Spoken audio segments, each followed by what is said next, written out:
හෙට සෞදි අරාබියේ මේ ගල් ගහන මරන්න ඉන්න නැගණියට මේක අහන්න ලැබෙන්න දන්නේ. නමුත් ශ්‍රී ලාංකික සහෝදරයෙක් විදියට මම හිතුවා පොඩි පණිවිඩයක් එවන්න පුළුවන් කියලා. ඔයි අපේ ජීවිත කාලෙදී අපි හැමෝම අතින් වැරදි සිද්ධ වෙනවා. අපි මොකක් වැරදි කරනවා අපේ මුලාව නිසා ආශාව පස්සේ ගිහිල්ලා වෙන්න පුළුවන්. ඒ වුණාට මතක තියාගන්න ඕන දේ තමයි අපේ හදවත්වල යටිපතුල තියෙන පිරිසිදුකම. ඒ පිරිසිදුකම උඩින් තමයි මේ ඔක්කොම අපිට හැදිලා තියෙන්නේ. පසුතැවිලා වැඩක් නෑ. ඒක එහෙම හැටි. ඒක තමයි අපේ සංසාර ගමනේ හැටි. දැන් හිට මිනිස්සු ගල් ගහනකොට පුළුවන් නම් මේක කරන්න.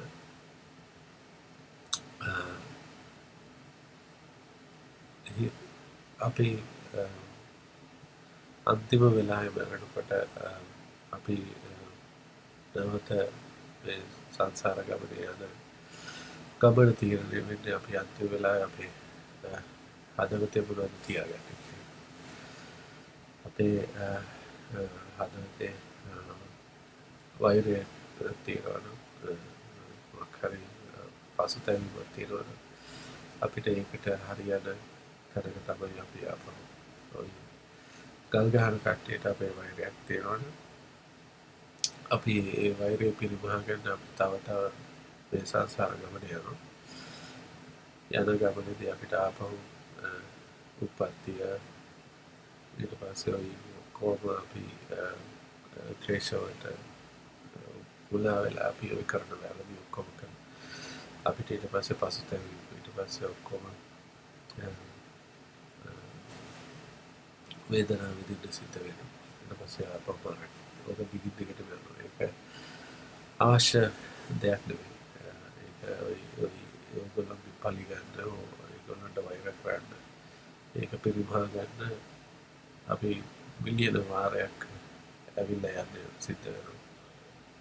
ඒක අවශ්‍ය දෙයක් නෙවෙයි. ඒක ඵලදායී දෙයක් නෙවෙයි. සාන්ති වෙලා පුළුවන් නම් හැම ගලක් වදිනකොටම ඇස් දෙක පියාගෙන මතක් කරන්න. ඒක හරි වේදනාකාරී. ඇඟට වේදනාකාරී. ගලක් වදිනකොට ඒක වේදනාකාරී. ඒක ඒ විදියට ගන්න. ඒ වේදනාවට වඩා බලන්න ඊළඟ ගල එන්න කලින් ඊළඟ ගලයි මේ ගලයි අතරේ ඒ වේදනාව ටික අඩු වෙලා යනවා. ඒ අඩු වෙලා යන ගතිය නැති වී යන ගතිය ගැන පොඩ්ඩක් පුළුවන් අවධානය යොමු කරන්න. ඕක දිගේ ඕක හැම ගලක් වදින පාර ගලක් වදිනකොට වේදනාකාරී තමයි. ඒ වේදනාව ඒ වුණාට තියෙන දෙයක් නෙවෙයි. ඒකත් එක්කම හිමිට පහළ යනවා. අපේ හදවතේ ඇතුලේ යටිපතුලේ තියෙන පිරිසිදුකම ඉක්මනට එන ඔක්කොම ওই වේදනාව හෝ අපිට දෙන වෛරය හෝ මොනවා හරි ඒවා ඇති වුණා වගේම හිමීට නැති වෙලා යනවා. ඕක ගැන කල්පනා වෙමින් ඉන්නවනම් අන්තිම වෙලාවේ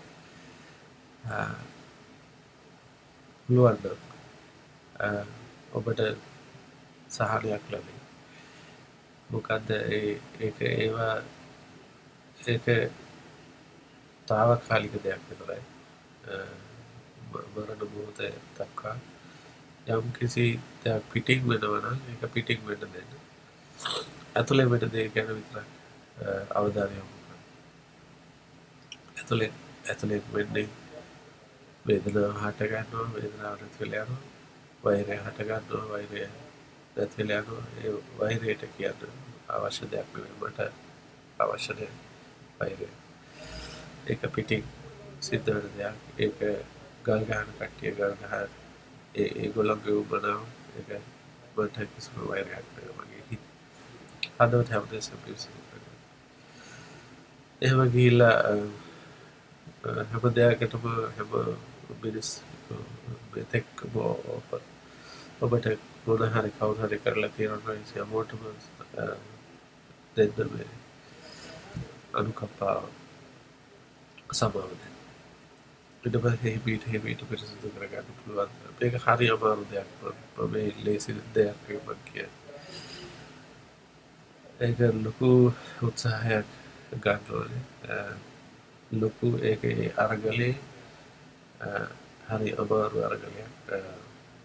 මම කියන්නේ මේ කරන්න බැරි දෙයක් නෙවෙයි. මගේ ජීවිතේ මේ මෑත කාලෙකදී මම කරපු අරගලයක්. ඒකේ ඇත්තටම ප්‍රතිඵල තියෙනවා. මේ ලෝකෙට ආපහු එන්න හුඟක් අපිට කාරණා තියෙනවා. අපි ආස කරන ප්‍රියමනාප මිනිස්සු ඉන්නවා. අපි ආස කරන කෑම ජාති තියෙනවා. අපි ආස කරන යාන වාහන ඔක්කොම හොඳ දේවල්. නමුත් දැන් ඔබතුමිය සමහරලාට සෞදි අරාබියට යන්න නැත්තේ සල්ලි ටිකක් වාගේට සමහරලාට හොඳින් ජීවත් වෙන්න. ඒ වුණාට ඒ යන ගමනේ අතරදී අපිට යන්න වෙන්නේ කටුක පාරවල් කටුක අත්දැකීම් තුලින්. අපි ඒ කටුක දේවල් ප්‍රියමනාප දේවල් හරි පැත්තේ දාලා තරාදියක දාලා බැලුවොත් අපිට පෙරී අන්තිමට කටුක පැත්ත බර වැඩි. අපි අර පැත්තට විතරක් අවධානය යොමු කරගෙන ඉන්නවා විතරයි බෑ. අපිට අර කටුක දේවල් තුලින් නිරන්තරයෙන් කටුක දේවල් තුලින් තමයි අපිට අර ගමන යන්නේ. ඒක අවශ්‍ය දෙයක් නෙවෙයි. ඒක පුළුවන් ඒ වේදනාව එන හැම මොහොතක් පාර මෙනෙහි කරන්න. ඔබතුමිය කවදාවත් ජරා ප්‍රේත ලෝකයක වෛර කරන ලෝකයක ඉපදෙන්න නැහැ. සමහරලාට අපේ මිනිස්සු අතරේ ඉපදේ. නමුත් වැඩි වාර ගණන් ඉපදෙන්න ගන්නවා. මතක තියාගන්න ඔබතුමිය වැරදක් කරපු ගැහැණියක් කියලා හිතන්න එපා. ඒවා අපි කාගේ අතරද සිදුතු අපි බුද්ධ ධර්මයේ තියෙනවා කතාවක් අඟුලිමාල කියලා. ඒ අඟුලිමාල 1000 මිනිස්සු 999 දෙනෙක් මරලා අන්තිමට රහතන් වහන්සේ කෙනෙක් වුණා. ඒ රහතන් වහන්සේ කෙනෙක් වෙලා ඔබතුමිය වගේම නැගණියක් ප්‍රසූති අවස්ථාවේදී ළමෙක් ප්‍රසූති කිව්වේ නැගණිය මම මේ වැරදි කරලා තියෙනවා. නමුත් මම බුද්ධ පුත්‍රයෙක් දවසේ ඉඳලා මම කිසි දෙයක් මගේ හදවතේ වෙලා නැහැ. ඒ සත්‍යය බලයෙන් ඔබට යහපත් දරු ප්‍රසූතියක් ලැබේවා.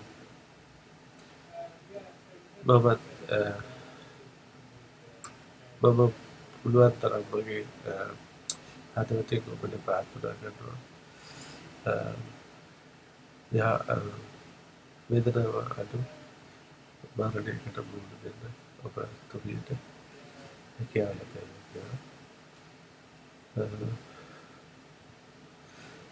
මට තියාගන්න ඔබ වගේ අදහස් ගන්න ශ්‍රී ලාංකික සහෝදරවරු ඔබ වට අද ඉන්නවා කියලා.